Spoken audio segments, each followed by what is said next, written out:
Okay, I'm wearing the same makeup and the same outfit I was wearing in my last video, and the reason for that is because I'm just too excited to film, to change outfits. And the reason I'm so excited is because I was actually tagged by another booktuber to answer the questions in this video, and I want to say thank you so much to Allie from the channel Book Binge for tagging me. I actually cried when you mentioned me in your video. I just felt so honored that you took the time to shout me out for my channel, and I just appreciate it so much. So thank you for tagging me, and this is the frustrating book tag. So I'm going to be answering 10 questions that have to do with being a reader and some of our frustrations. And again, thank you, Allie, so much for tagging me. So the first question in this tag is, name a book you predicted would be 5 stars and wasn't. So, I mean, going into any book, you hope you're gonna love it, right? Like, I don't pick up a book and say, I'm gonna hate read this. Like, that's not me. I pick up a book hoping I'm gonna love it. But there was one book recently that I read that I picked up and I said, this is gonna be a new 5 stars. This is gonna be a new favorite. I'm gonna love this series. I'm gonna binge this series. And I did not finish this book. It was so disappointing. And that book is Leviathan Wakes by James S.A. Corey. I was so disappointed by this. I was like, this has an Amazon, this has its own, mini-series. This has its own show. There's like 10 books in this series. Everyone raves about it, and I just hated it. I read like 50% of it, and I just could not connect with these characters. And so I was so frustrated and upset that this book didn't work for me. So it really did not live up to the hype for me. That is my answer for number 1, a book that I thought would be a 5 stars, but it wasn't. It wasn't. Second question is, what book had a great beginning but an ending that let you down? So obviously I don't want to get into any spoilers in this video, but I'm going to talk about the Queen of the Tearling trilogy by Erica Johansson. I binged these 3 books so quickly. This is about a young girl who is the heir to the throne in the land of the Tearling, and as she reaches like 18 or 19, she was living kind of in a cabin in the woods to kind of protect her, and then she has to travel to the capital to take the throne and start ruling. And of course, shenanigans happen along the way. And this story has so much going for it. It has magic, it has like a history that you're discovering with the characters, and there's another empire or another kingdom next door that's trying to take over, and so it had a lot going for it. Our main character, Kelsey, is just such an interesting main character. I was loving book 1 and 2, and 90% of book 3. And I won't spoil it, but I'm still mad about it. Book 3 ends in such an annoying way. I can't even say without spoiling it what it does, but it has one of the worst tropes in my opinion. And that's really all I can say without spoiling it. So let me know if you want me to do a video talking about my least favorite tropes, and then that would kind of clue you in as to which trope this trilogy employs at the end to, let you know what happens. But Queen of the Tearling, you really disappointed me with your ending. Question 3 is, do you have a book with a pretty cover but an ugly spine? And I'm gonna say not really. I looked through my shelves and I couldn't really find anything, but the only one I'm gonna call out, I guess, is actually the Lady Astronauts covers and spines. I think these covers and spines are really pretty, but I don't know if you can tell. Book 1 and 2 have little numbers that say 1, 2, and it says Lady Astronaut. It says a Lady Astronaut novel. I don't know if you can see that. But then book 3 doesn't have that little number on it. And there's going to be like a 4th book. So I'm like, why did we choose to label, you know, book 1, book 2, but not book 3? Like, obviously the title's longer, but you could have fit it in. You could have made the type smaller. I don't know. So this is kind of stretching the prompt, but that's the only thing I could really come up with. And please, publishers, do this more. Okay, when there is a series, put 1, 2, 3, like, please.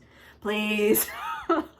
Question 4 is, do you have a book series that doesn't match? Maybe some are paperback and some are hardcover, or maybe the cover designs were changed halfway through. And does it bother you? And I have, of course, the Ember and the Ashes series, and as you can see, my covers do not match. So after book 2 in this series, the covers got a redesign, so book 1 and 2 also have the new covers. However, they did not release book 1 and 2 in hardcover. They released the new covers in paperback. So if you want matching cover art, you would have to wait for all of the books to come out in paperback, or you would have the first 2 in paperback and the last 2 in hardcover, if you see what I mean. So I just went ahead and I was like, I don't have the money to repurchase book 1 and 2 since I already own them, and I'm just gonna live with it. Like, yeah, it kind of bothers me that they don't match, but at least they're hardcover and they're the same size. At least they're the same height and they're both hardcover. So I guess that's the most important thing to me. In general, if I have some hardcover and some paperback, it kind of bothers me, but again, I don't have the money to repurchase or wait. You know, sometimes I don't want to wait for a book to come out in paperback. You know, sometimes I just want to pre-order a book or whatever and just get it in hardcover. And so, yeah, it kind of bothers me, but this one's kind of lame. Is there a book from your youth you can remember parts of but cannot remember the name or find anywhere? And the answer is no. I'm sure there are some books that I read when I was a kid that I've completely forgotten, but like, I can't even remember parts of it. So the answer to this question is not really. So let's just keep moving. Question 6, are there any books you're certain yet you read but cannot remember anything about? Yes. Now, I am certain, I'm absolutely certain I read like many books in the Redwall series by Brian Jacques when I was a kid. This was a fantasy series about mice that were characters then anthropomorphized, and this was really popular when I was in like middle school. A lot of my friends were reading this, and I remember reading probably at least four or five books in the series. But honestly, I can't, other than the fact that the animals are anthropomorphized and like humanized, I can't remember any plot details about this series at all. I just know it was kind of like middle grade and it was like fun adventure tales. But other than that, I got nothing. This would be a fun book and a fun series to reread as an adult to see if I would enjoy it.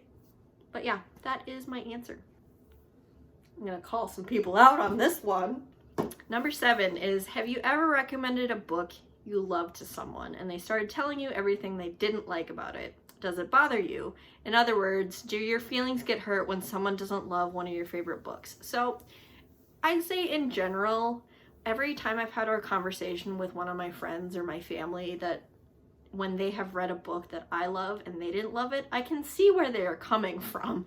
Like, they have, a lot of the times they have valid criticisms and I'm like, yeah, you're right. Like, I can see why you wouldn't love that part of this book or whatever. So in general, we actually have like really good conversations about it if the two of us don't agree on a book. But I think that's why reading books together and talking about books that you've both read is super interesting, because obviously no matter how many books that we read that we both like, there's going to be some that we read together that we're gonna differ on. And I just think that that's such a great place to have a conversation and leads to a better reading experience, in my opinion, because like then I start thinking about the book differently, whether for good or for ill. So I appreciate those types of conversations. There is one time, I'm gonna call out my husband on this, that it doesn't upset me, but my husband started reading Mistborn, and I don't have it with me, so here's the box. So my husband started reading Mistborn, and he read book 1, which is The Final Empire, and he really liked it. And then he started reading book 2, and if you've ever read this series, you know that book 2 is a lot slower paced in the middle. And I don't think he's ever finished book 2, which is the Well of Ascension. And I'm really wanting him to push through that middle section and finish out the trilogy, because I think the ending of book 2 and then book 3 are so good in this series. I totally understand why he was frustrated with that middle chunk of Well of Ascension. I too felt that, but I think, come on, babe, just push through. I think you would really like this series if you gave it another chance. Number 8 is, what is your worst experience loaning a book out to someone? I'm going to talk about a funny experience, because she did end up repurchasing. She purchased a copy for me, and I lent out Sabriel to my friend. And I don't think this was her fault at all. I mean, the book that I had was so beat up, and the spine was cracked in so many ways, but I lent her Sabriel by Garth Nix, and she was reading it, and literally the first 40 pages of the book fell out. So I felt really bad, because it wasn't her fault at all. It was just my copy just gave up. My copy of the book just completely decided to end its life. And unfortunately, she was the one that had it when that happened. So she so kindly bought me a brand new copy, which I really appreciate. But I think that is probably the funniest experience I've had loaning out books to people. I loan out books all the time. I am missing so many books off of my shelves, you don't even know. The only bad experience I have is after about 6 months, I start getting worried that the person will never return it. But so far, everyone has returned my books to me after I nudged them. Like, hey, you've had my books for 6-8 months, like, are you gonna read them? You can borrow them again, but if you're not gonna read it for now, can I have it back so I can read it? And everyone's been really accommodating with that. So I really haven't had too many bad experiences loaning out books. I loan out books all the time. This one is number 9. Show me some of your impulse buys that you've never read. I tend to go to half-price books here and there, and so these are just some of the books I've bought from half-price books that I haven't read yet. The Night Circus by Erin Morgenstern. I bought this like 2 or 3 years ago, and I just haven't read it yet. Not that I'm never gonna read it, but I just haven't gotten to it yet. Same with Ink and Bone by Rachel Caine. Now, Rachel Caine did pass away recently, so I am definitely, every time I look at this book, I'm like, yeah, I really should give her series a try and honor her, but I just haven't got around to it yet. Then we have The Scorpio Raises by Maggie Stiefvater. Now, I read Maggie Stiefvater when I was in middle school, but I don't have any interest in her like current series, like the Raven Boys series. No interest. So I wanted to try reading something else by her that was like a standalone, so I ended up picking this one up. But it's been like 3 or 4 years since I bought this. Again, I'm still interested. This has survived several unhauls from me, so I'm still interested. It's just I haven't gotten around to it yet. And then the last one I have is Snowwalker by Catherine Fisher. This is also just like an impulse buy, but I've read other Catherine Fisher books, and I was like, I liked her as an author. So yeah, I plan to read these. It just I haven't gotten around to it yet. A lot of these are young adult too, and sometimes I have to kind of be in the mood. I'm such a mood reader, is that it's like, well, I'm not interested in snowy tales right now, you know what I mean? So those are just some of the impulse buys I bought. I don't really have that many. This is kind of funny. The last question is, just to make you hate me, how many unread books are on your shelves? I already counted before I started filming because I knew this question was coming. So I have 17 physical books on my shelves that I have not read. And then I have 10 audiobooks on my phone through Libro FM.